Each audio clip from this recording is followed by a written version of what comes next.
Before you hand over those keys, Daniel, you need to remember one thing. You are not giving away a house. You are giving away the person who built your entire life. Those were the words I almost said, but I swallowed them, because after 10 years of marriage, I still believed my husband would choose me when it mattered most.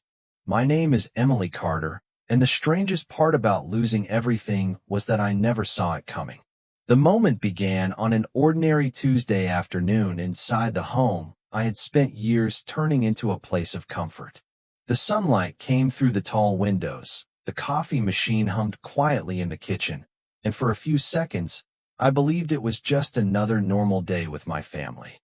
Then Daniel walked through the front door with his father, Richard Whitmore, beside him. I knew immediately something was different. Daniel's expression was careful, almost rehearsed. Richard looked confident, like someone who had already won a conversation that had not even started. "Emily," Daniel said softly, avoiding my eyes, "my dad will be taking over the house responsibilities from now on. I need you to hand him the keys." For a moment, I thought I had misunderstood him. The keys were sitting on the kitchen counter, the same keys I had carried every day for years. The same keys that opened the front door of the home where we celebrated birthdays, shared holiday dinners, and planned our future together. "What do you mean, taking over?" I asked. Daniel sighed as if my question was an inconvenience instead of a reasonable concern. "It is complicated. Dad knows what is best for the family." That sentence hurt more than the request itself. Not because Richard wanted control. I had expected that from him. Richard Whitmore had always believed every person around him existed to support his vision.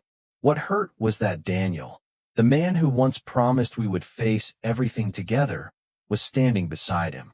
I looked at my husband and searched for the person I had fallen in love with. The man who used to stay up late helping me organize business plans. The man who told me my ideas mattered. The man who said we were partners. But the person standing in front of me felt like a stranger wearing his face.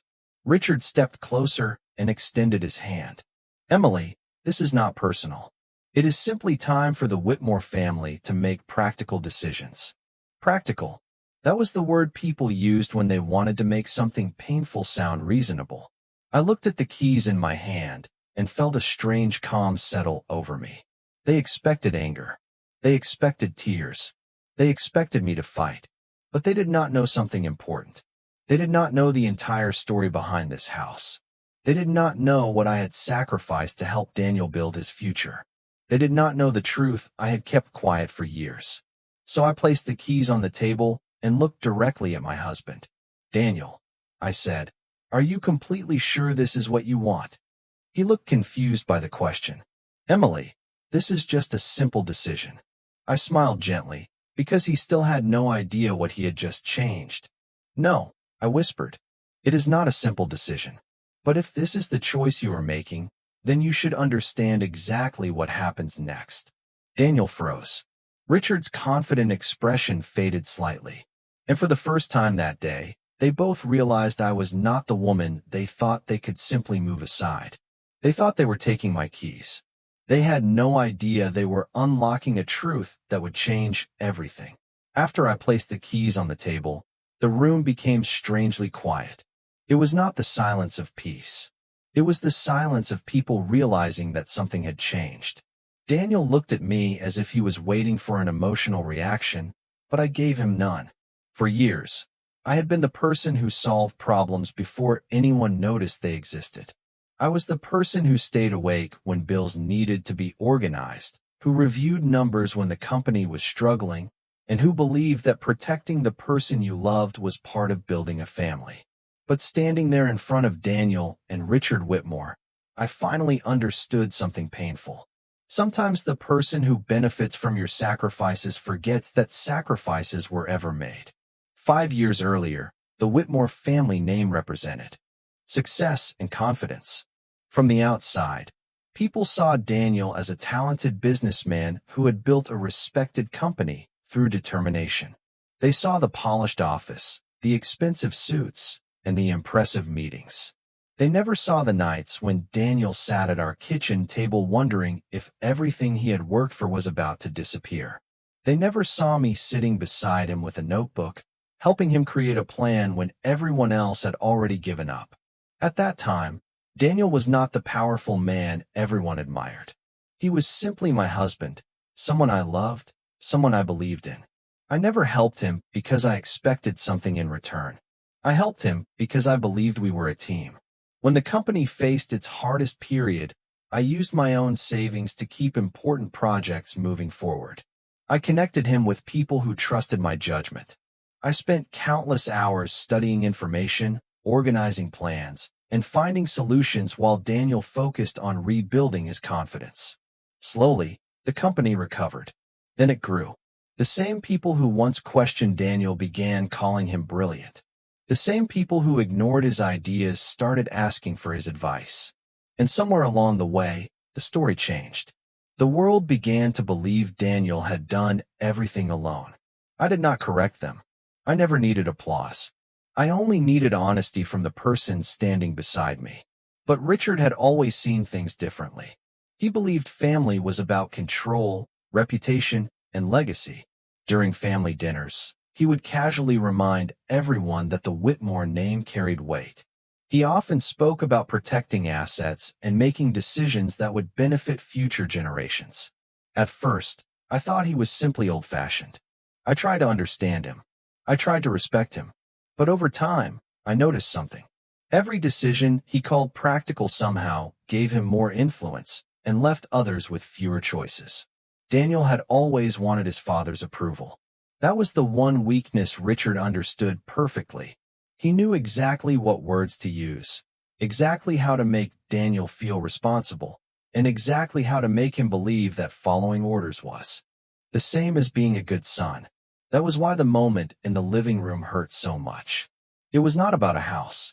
It was about watching my husband choose someone else's expectations over the person who had stood beside him through every difficult season. After Daniel and Richard left the room to discuss their next steps, I walked slowly through the house. I touched the framed photos on the walls, the shelves filled with memories, and the spaces where we had once imagined growing old together. This place was not just made of wood, glass, and stone. It held years of effort, hope, and dreams. Then I opened a drawer in my office and looked at the documents I had kept safe for years. The papers that proved a truth Daniel had never known. A truth that would change the way he saw everything. Because before Richard tried to decide who had the right to hold the keys, he should have known who helped build the entire foundation. The documents in my office drawer had been untouched for years, not because they were unimportant, but because I never believed I would need them to prove my place in my own marriage. I had always thought trust was stronger than paperwork. I believed the person who shared your life with you would remember the truth without needing evidence. But after watching Daniel stand beside his father and ask me to surrender something I had helped build, I realized that memories could be ignored when they became inconvenient. I sat at my desk that evening, holding the first agreement I had signed 5 years earlier. My name was there. My signature was there. And every page told a story that Daniel had never fully understood. Back when Whitmore Innovations was struggling, Daniel was carrying the pressure of keeping everything together. He was talented, but talent alone does not save a company. It takes planning, patience, and people willing to make difficult choices when the future is uncertain. That was when I stepped in. I had experience with business operations, financial planning, and long-term strategy. I saw potential in Daniel's ideas when others only saw problems. I did not become involved because I wanted control. I became involved because I loved him and believed in what we could create together. The turning point came when I discovered an opportunity that could change the direction of the company. I spent weeks reviewing information, preparing presentations, and building a strategy that eventually attracted new partners. Daniel presented the vision, and people listened because he was the face of the company. I was perfectly comfortable standing behind him. I never needed recognition. I only wanted us to succeed together. But success has a strange way of changing how people remember the past. After the company became profitable, Daniel became known as the person who saved Whitmore Innovations. His name appeared in magazines. His achievements were celebrated at events. People congratulated him for his determination and leadership. I smiled beside him because I was proud of him. I truly was. But little by little, my role disappeared from the story. At first, it was small things. A conversation where my contribution was not mentioned. A meeting where my opinion was ignored. A family dinner where Richard praised Daniel for building everything alone. I noticed, but I stayed quiet. I told myself that Daniel knew the truth. I told myself that the person who loved me would never forget. That was the mistake I made. I trusted love without realizing that some people begin protecting their image more than their relationships. The documents in my drawer were not just business records. They were proof of the decisions I made, the risks I accepted, and the foundation that allowed the Whitmore family to stand where it stood today. There was one document in particular that mattered most.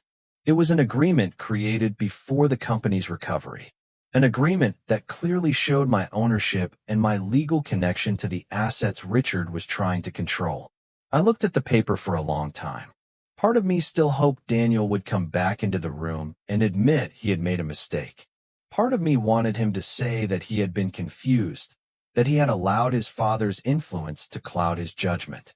But another part of me knew I could not keep waiting for someone else to recognize my value. The next morning, Daniel called me. His voice sounded uncertain. "Emily, can we talk?" For a moment, my heart wanted to believe this was the conversation I had been hoping for. But then I remembered the way he looked at me the day before. The hesitation. The silence. The choice he made. "Yes," I answered calmly. "We need to talk." Because this time, I was not going to defend myself. I was going to reveal the truth he had never taken the time to understand. The next morning, I arrived at the Whitmore office earlier than usual. The building looked exactly the same as it had for years, with its glass walls, polished floors, and busy employees moving through the halls. But for me, everything felt different.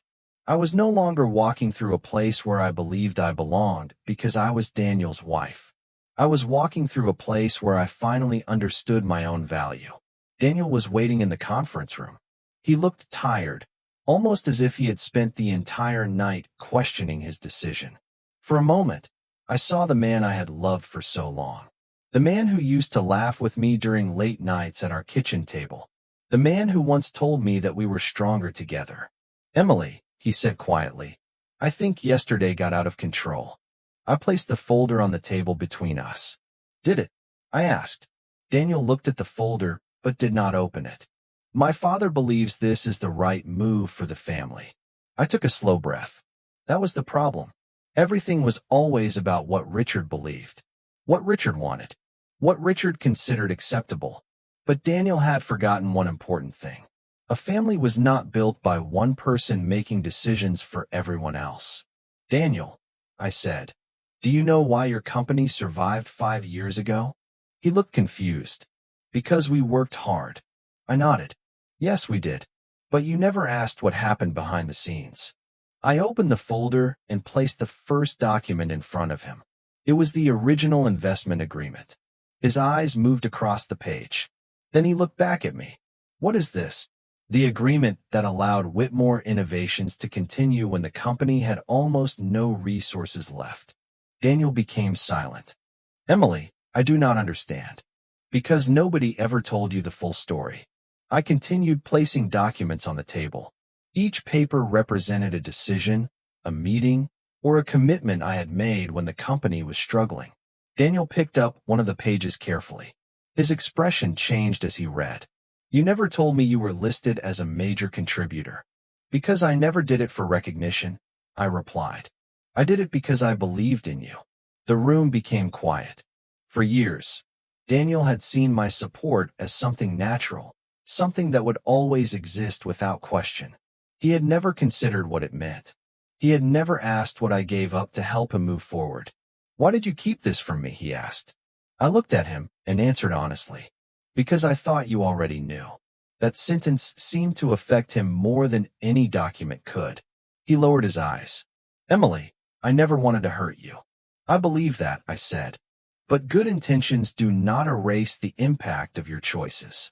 Before Daniel could respond, the conference room door opened. Richard walked in with the same confidence he had carried the day before. I assume this conversation is finished, he said. We have important decisions to make. I turned toward him calmly. Actually, Richard, the conversation is just beginning. His expression changed slightly. He looked at the documents on the table and then at Daniel. For the first time, he realized the situation was not as simple as he believed. He thought he was taking control of a family asset. He did not realize he had overlooked the person who helped create it. And now, the truth was finally sitting in front of everyone. The conference room felt different after Richard walked in. For years, his presence had filled every room with confidence. The kind of confidence that came from believing every decision would eventually go his way. But that day, something had changed. The documents on the table had created a silence he could not easily control. Richard looked at Daniel first, expecting his son to support him as always. What exactly is going on here? He asked. Daniel did not answer immediately. He was still looking through the papers, trying to understand a history that had been hidden in plain sight. I watched him process every detail, every signature, every decision that showed how much I had contributed to the company we all stood inside. Richard reached for the folder. These documents do not change the fact that I am trying to protect this family. I looked at him calmly. Protecting a family does not mean removing someone from it. The words were simple, but they carried years of frustration that I had never expressed. Richard had always believed that being the oldest and most experienced person gave him the right to decide what was best for everyone. He had never considered that other people could have knowledge, strength, and vision too. Daniel finally spoke. Dad, why did you never tell me about Emily's involvement? Richard paused. It was only a moment, but it was enough. A moment of hesitation revealed more than any explanation could. Because the company needed a clear leader, Richard replied. People follow one person, not a group. I looked at Daniel. That was the story everyone had accepted. The idea that success needed one face, one name, one person standing at the center. But behind every success story, there are often people whose work is never seen. People who support, plan, and solve problems quietly. People like me. Daniel closed the folder slowly. Emily, why did you never tell anyone? I smiled sadly. Because I thought the people closest to me already knew. That answer stayed in the room. Daniel looked away, and I could see the weight of that realization. He had spent years accepting praise for something we built together while forgetting the person who stood beside him when everything was uncertain. Richard tried to redirect the conversation. This is becoming emotional. We need to focus on business. But this was no longer only about business. It was about trust. It was about respect. It was about the moment when someone finally understands the difference between having support and appreciating the person who provides it. The house is not the only thing you try to take control of, I said. You try to make decisions about my future without asking me. You treated me like someone who could simply be moved aside. Daniel lowered his head. For the first time, he looked less like a successful executive and more like the person I knew years ago. Someone who had made a serious mistake and was finally seeing the consequences. Richard stood quietly, studying me in a way he never had before.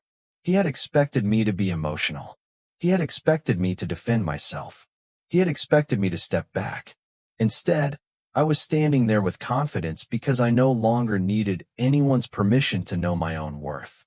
Before leaving the room, I picked up the folder and said, I am not here to destroy anything. I am here because the truth deserves to be respected. Daniel looked at me. Emily, what happens now? I paused at the door. Now, you decide what kind of person you want to be. And for the first time, the choice was no longer mine to carry alone. The days after the meeting were quieter than I expected. I thought revealing the truth would immediately change everything.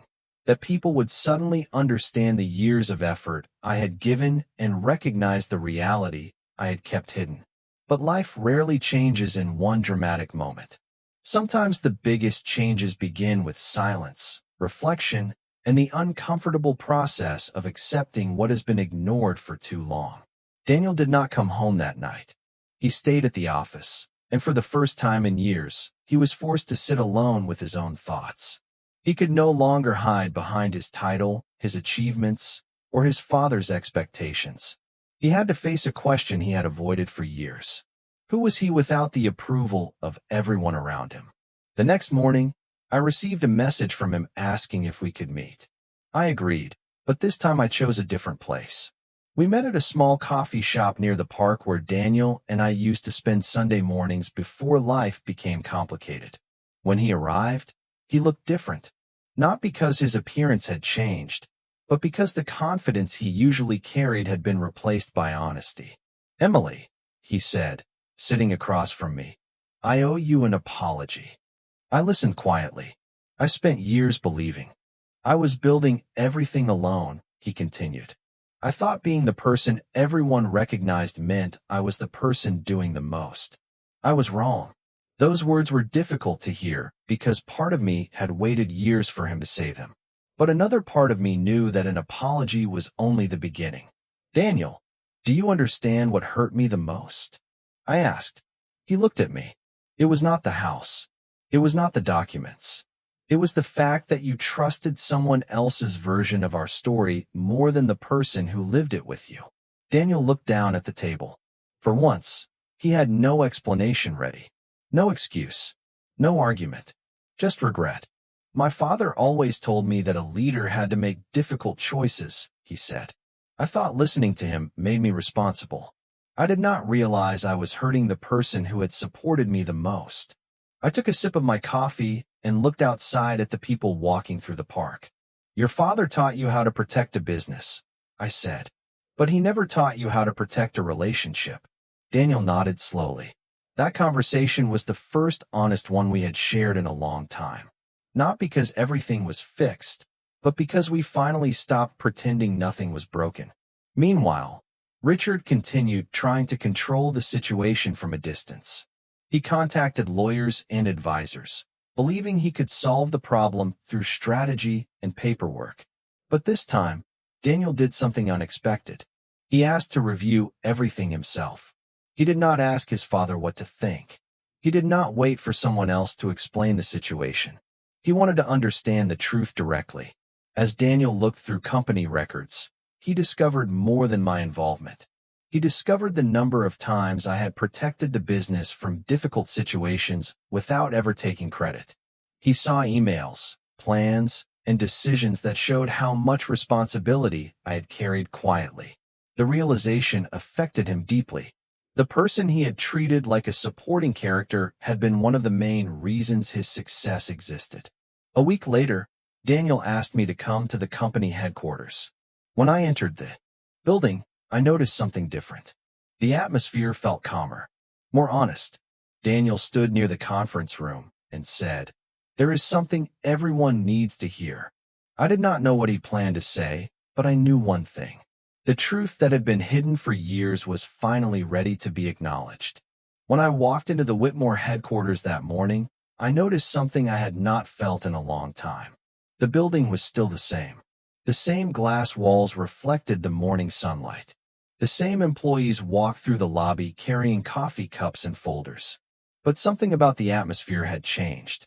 It was no longer a place where my work existed quietly in the background. It was a place where the truth was finally going to be spoken. Daniel was waiting inside the conference room with several members of the company leadership team. Richard was there too. He sat at the end of the table with his usual serious expression, but this time he looked uncertain. He did not know what Daniel was about to say. I took a seat and waited. Daniel stood in front of everyone.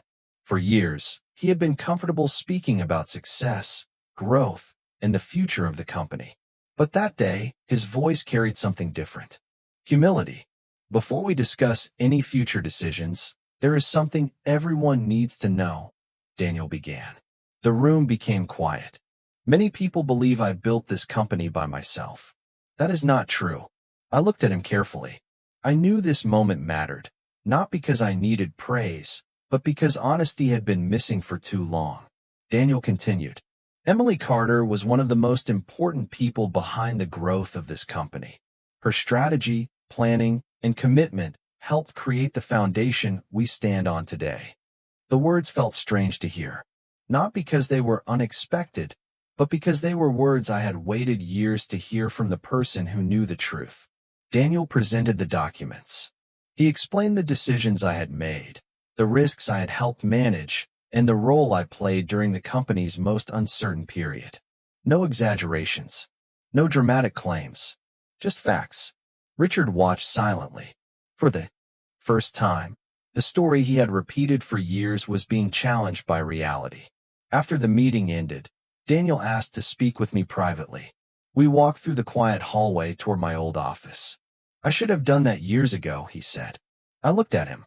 Yes, you should have. He accepted my answer without defending himself. That was new. I spent so much time trying to become someone my father would respect that I stopped noticing the person who already believed in me, he admitted. I stayed quiet because I wanted to understand whether this was a temporary moment of guilt or a real change. Daniel, recognizing the truth today does not erase what happened before. He nodded. I know. We reached the office door. The room had been empty for several days, but inside were reminders of the work I had done. Notes, old plans, and memories from the years when we were building something together. Daniel looked around and said, You deserve to have this room. You deserve to have your name recognized. I looked at him and answered, I never needed a room with my name on it.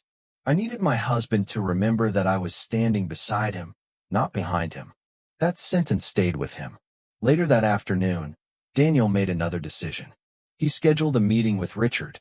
This time, he was not asking for permission. He was setting a boundary. Dad, I respect everything you have taught me, Daniel said. But I cannot continue making choices based only on what protects our image. I have to make choices that protect the people who matter. Richard looked surprised. He had spent years believing Daniel would always follow his direction. But Daniel was finally learning that becoming an adult was not about proving himself to his father.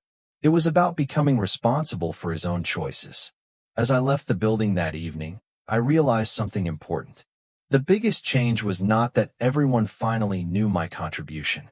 The biggest change was that I no longer needed anyone to explain my worth. I already knew it. And now, for the first time, Daniel knew it too. After everything that happened at Whitmore headquarters, I expected life to suddenly feel easier.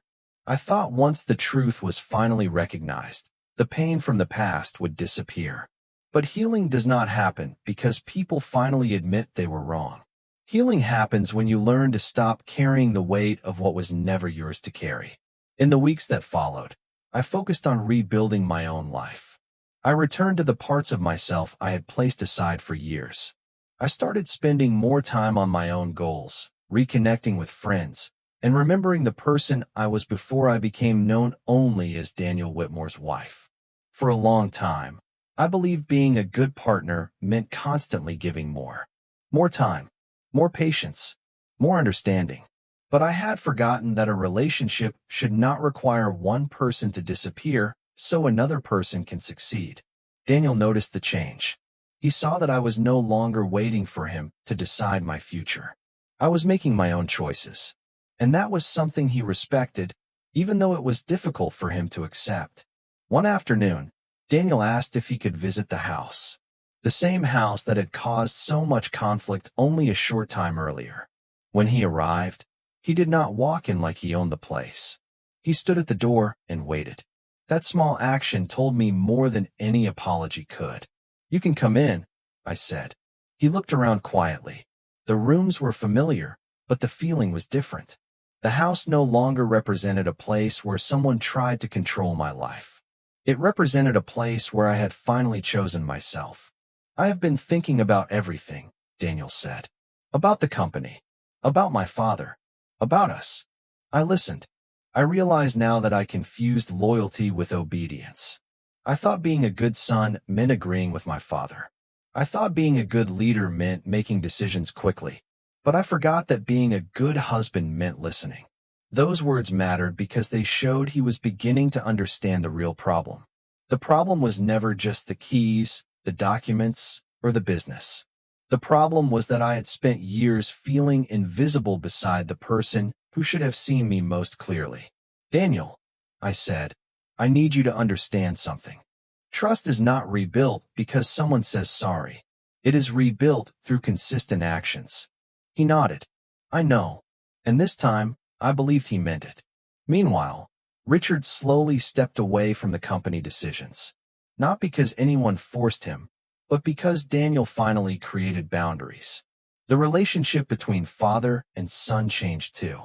For the first time, Daniel was not trying to earn approval. He was trying to build respect. Months passed, and the company continued growing. But the biggest difference was that success no longer came at the cost of honesty. My contributions were recognized, not because I demanded attention, but because the truth was finally impossible to ignore. One evening, Daniel and I sat outside on the back porch watching the sunset. It reminded me of the early days of our marriage, before expectations and outside opinions became louder than our own voices. Do you think we can start again? Daniel asked. I looked at him for a long moment. The old version of me might have answered immediately. She would have wanted to fix everything as quickly as possible. But I was not that person anymore. I think we can build something new, I said. But it has to be different from before. Daniel smiled softly. Different how? I looked toward the house, the place where everything had changed. A partnership, I answered. Not one person leading and the other following. Two people choosing each other every day. And for the first time in a long time, I felt like I was not fighting to be heard. I was finally being listened to. 1 year later, I stood in the same house where everything had once fallen apart, but it no longer felt like a place filled with disappointment. It felt like proof that people could change when they finally faced the truth. The walls still held the memories of difficult conversations, painful decisions, and moments when I questioned whether I had chosen the wrong person to share my life with. But they also held something new. Growth. Understanding. A second chance built on honesty instead of assumptions. Daniel was different now. Not perfect, because nobody is, but different in the ways that mattered. He no longer made decisions based on what would impress others. He listened before speaking. He asked questions before making choices. Most importantly, he stopped seeing my support as something automatic and started appreciating it as something valuable. The company continued to grow, but the culture inside Whitmore Innovations changed too. Employees who had once only heard Daniel's name began learning the full story behind the company's success. Meetings became more collaborative. Ideas came from different voices. The business became stronger because people were finally allowed to contribute openly. Richard also changed, although it took time. He was not suddenly a completely different person, and some conversations were still difficult. But he learned that leadership was not about controlling every outcome. It was about trusting capable people and respecting their choices. For years, he believed protecting the family meant holding every decision in his own hands. Eventually, he understood that a family could not grow when one person always needed to be in control. As for Daniel and me, we did not simply return to the way things were before. We created something new, something more honest. We learned that love was not only about the good moments. It was about having the courage to admit mistakes and the patience to rebuild after them. One evening, Daniel and I walked through the garden behind the house. The same place where I had once stood alone after realizing my husband had chosen someone else's expectations over our partnership. This time, everything felt different. I still think about that day, Daniel said quietly. The day I almost lost the person who believed in me before anyone else did. I looked at him and smiled slightly. You did not lose me because of one decision. You almost lost me because of all the moments when you stopped seeing me. He nodded. I understand that now. And I believed him. Because this time, his actions had matched his words. Looking back, I realized the keys were never the most important part of the story. A house can be replaced. A business can be rebuilt. But trust is something much more fragile. It takes years to create and only moments to damage. The greatest lesson I learned was not about proving my worth to people who overlooked me. It was about knowing my worth before anyone else recognized it. I did not need someone else to hand me importance. I already carried it with me. The day Daniel asked me to give up control was the day I discovered I had more power than I ever realized. Not because I controlled a house or a company, but because I finally understood that my value was never determined by how much I gave to others. It was determined by who I was when I stood on my own. And in the end, the most important thing we rebuilt was not a business, not a home, and not a reputation. We rebuilt respect. We rebuilt partnership. We rebuilt a future where nobody had to disappear for someone else to shine.